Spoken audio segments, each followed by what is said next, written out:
Alright, tonight we're making French toast breakfast sandwiches.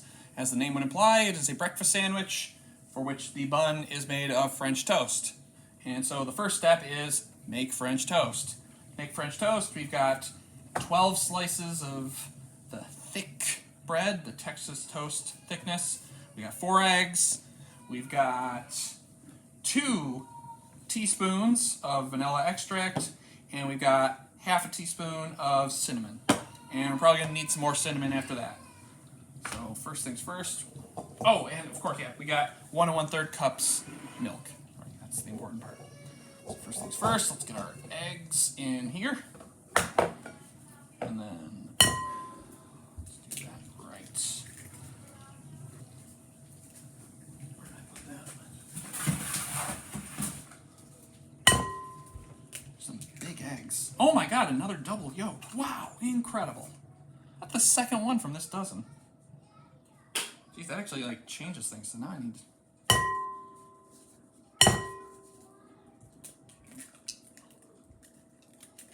another double yolk. Alright, I guess we'll save that egg for later then. Let's put this one away.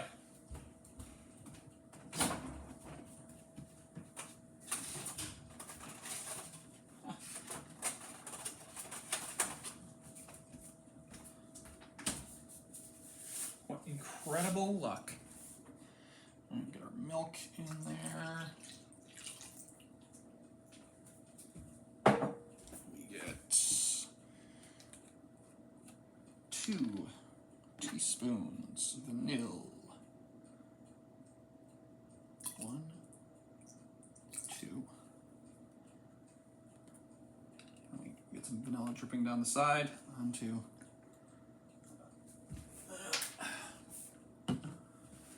So while we make the French toast, we are going to be discussing one of my favorite games, Pokemon Black and White for the Nintendo DS. They're the first games of 5th gen. Came out in, what, 2010, I believe? And these games were amazing. They came out right at the height of that, like, Platinum, Heart Gold, Soul Silver, Black White 2, like, chain, where it was just like every game was a 10 out of 10, better than the one before. It was amazing. And the thing is, this was also, though, the last generation that had non-simultaneous releases, meaning it came out in Japan first, and then 6 months later it came out in the US, and I did not wait that long. So as soon as the ROM was available, I started playing on the Japanese ROM.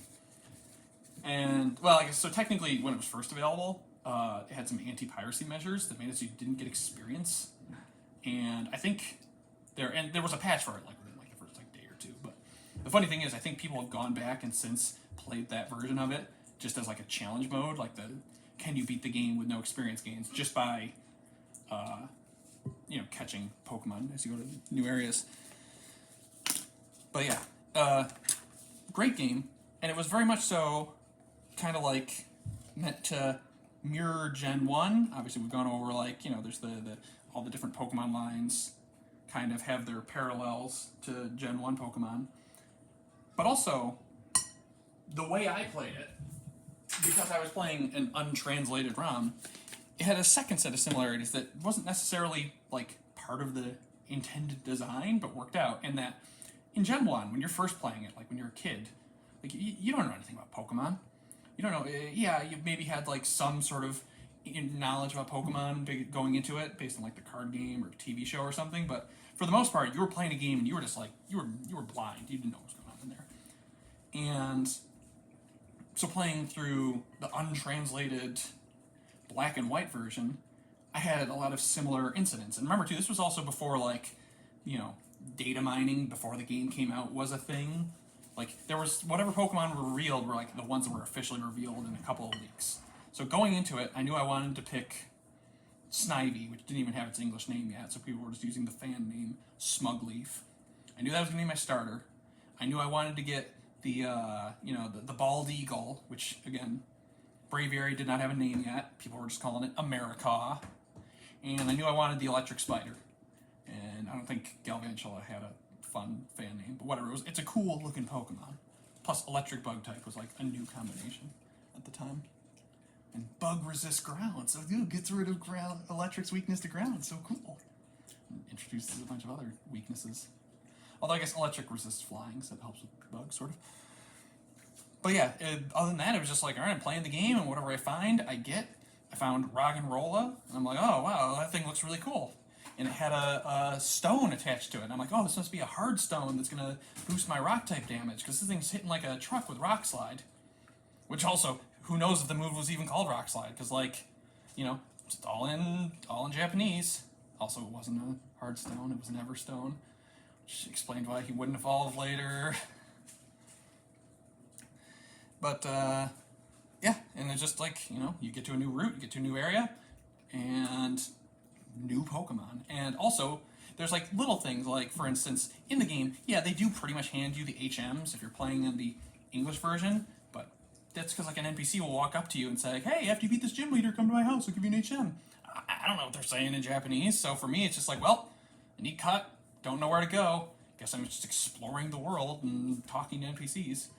And it made for a very interesting experience, like just slowly exploring this world. All right, now we're gonna start making the French toast. Yeah, moves too are another thing where it's like they want to learn a new move. Remember in Gen 1, Pokemon wants to learn a new move, and it'll just say like they want to learn Rage. What's Rage? I don't know. Maybe it's the most amazing move in the world. Maybe it crowd controls you for several turns and you can't do anything. You find a new TM, it's like, oh, Mega Punch. Wow, this must be a really strong fighting attack and not a middling power normal type move that's inaccurate. Or Razor Wind. Oh, I bet this is a really strong flying type attack and not a middling power inaccurate normal type move. Right? One of my Pokemon learned, but later on I learned it was Flame Charge, 60 base power, physical, fire type, boosted a stat. But at the time, who knows what stats getting boosted? I use this fire move, and I see the little stat gains. And again, too, this was before like stat gains were shown in the UI, so you were blind. You had to keep track of that yourself. Again, this is another one of those games I care enough about. I'm writing it down. That should tell you. Yeah.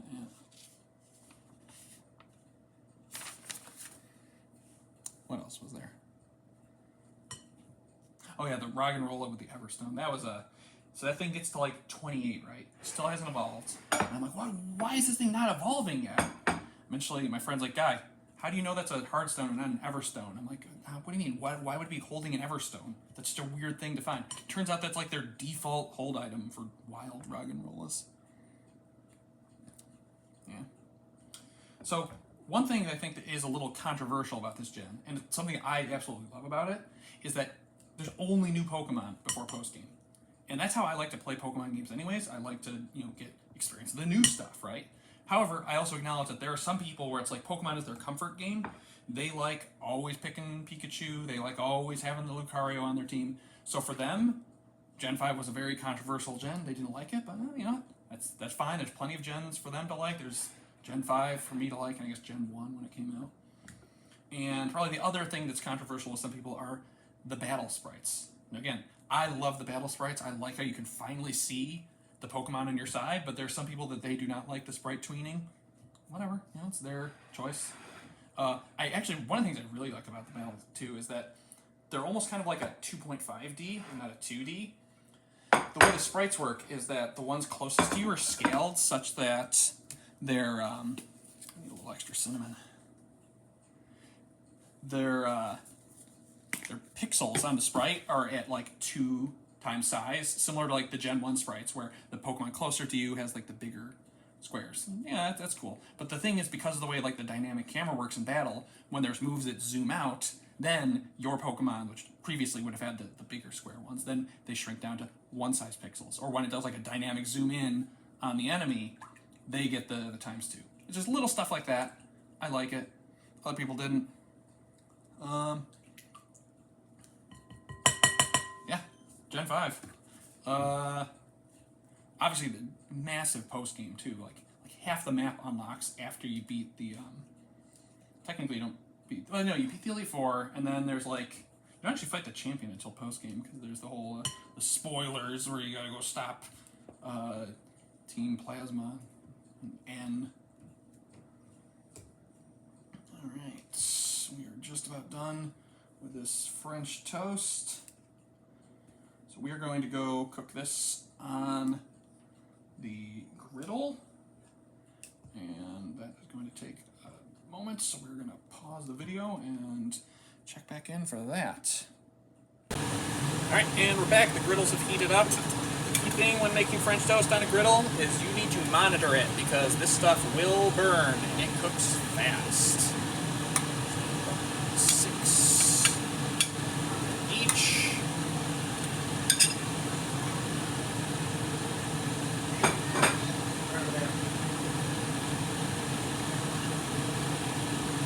The other thing, stovetops usually have different strength heating elements on them, and you usually want your griddle to like have an even heat underneath it, so you may need to adjust the heat settings of your stovetop.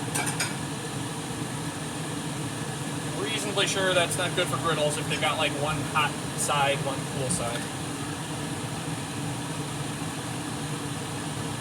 It also just makes them harder to cook stuff on anyways. Let those sit. We're probably going to have to flip those in about a minute or two, so we will check back in for that. Alright, we're flipping the French toast. A few of them are starting to get a little golden on one side. But again, you're better off kind of being preemptive than risking going too long. You can always flip it back and just, you know, cook it twice on one side if you need to, but you can't easily unburn it.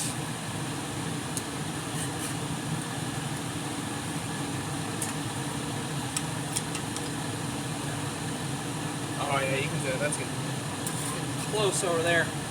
Alright, we'll check back in a moment or two. Pause the video. Alright, first batch is done. As you can see, it's a nice, like, golden brown. This batch is finishing up. And I think while we wait for these to finish, we are going to get started on the eggs. It's not a good breakfast sandwich without eggs. Put this over here.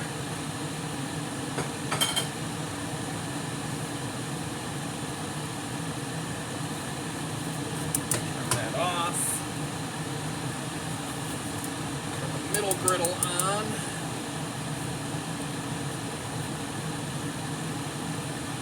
Got our little egg circles. This is already buttered up.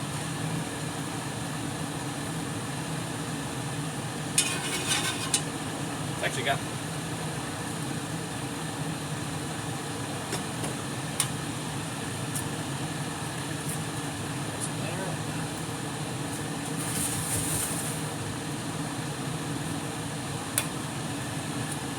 eggs cook very fast. Oh my god, a third double yolk. This is absurd. Wow. 3 double yolks in 1 dozen. What luck. Ken was going to town.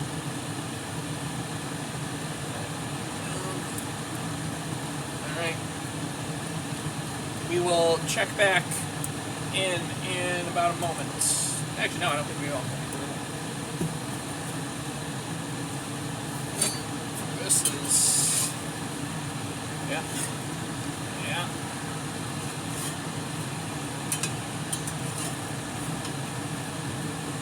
Those are close. They're getting to like a nice golden brown on one side.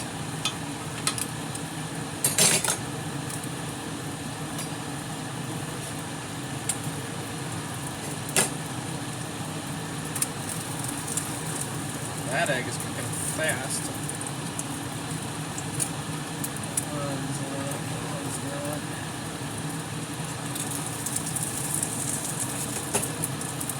We can circle off.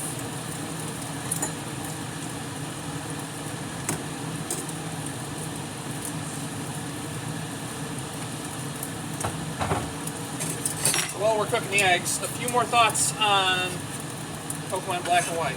Specifically Gen 5, really. So Gen 5 was the first gen they kind of had, like, VGC and PvP balance in their, I guess, as part of the initial design, right? Obviously, yes, technically VGC started in 2009, which is Gen 4, but there was still a lot of, like, jank. Gen 5 was the first gen you could see they really kind of, from the ground up, planned the game around PvP. You know, okay, that egg was actually not ready yet. We're gonna do a circle, finagle it. You know, all the Pokemon in general have much better stats. They have much more, like, balanced, min-maxed stats. I mean, it's no surprise that when you look at, like, modern-day VGC, you still see Gen 5 Pokemon, like Amoonguss, like Whimsicott, like the Genies, right? Like, you know, Whimsicott was on last year's World Champion team, right? Okay, those are done.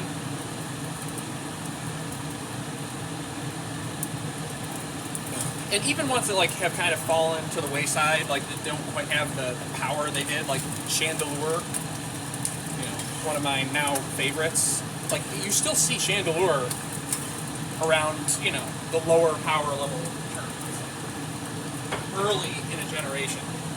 I brought Chandelure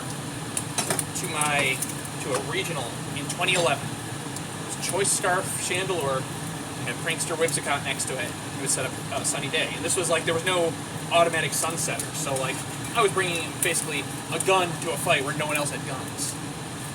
And then I lost a game to a Heatwave double miss. And this was back when tournaments were best of one, single elimination.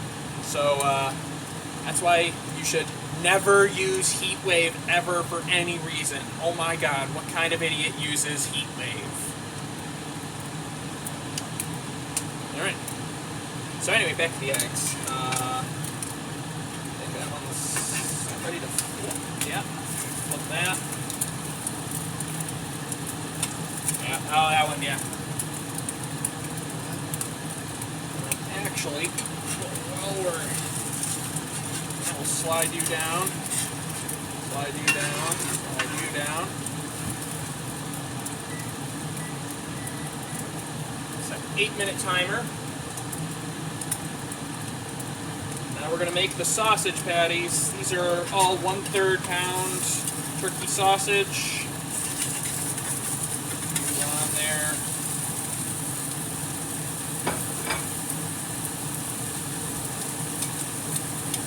Alright, so we're going to cook them 4 minutes on one side, flip them, 4 minutes on another.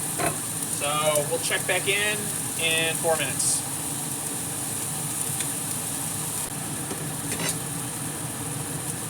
Alright, 4 minutes, it's going to be 4 minutes in a second. There we go, we're flipping them. It's going to be another 4 minutes on this side. And then when there's about 90 seconds to go, we're going to apply a slice of cheese. And we're going to pop them over to the sandwiches. So we'll check in then. Alright, and we're back. The patties have had a chance to cool a little bit. We're going to assemble the sandwiches. Yeah, closing thoughts on Pokemon Black and White, Gen 5. It's basically like the quintessential Pokemon game, right? It's dumps you into a world, you got 150-ish Pokemon, explore, go catch them, self-contained, it just works, right? I highly recommend Pokemon Black and White. Go give them a replay. You know me, I love replaying games. So now let's give this a taste test.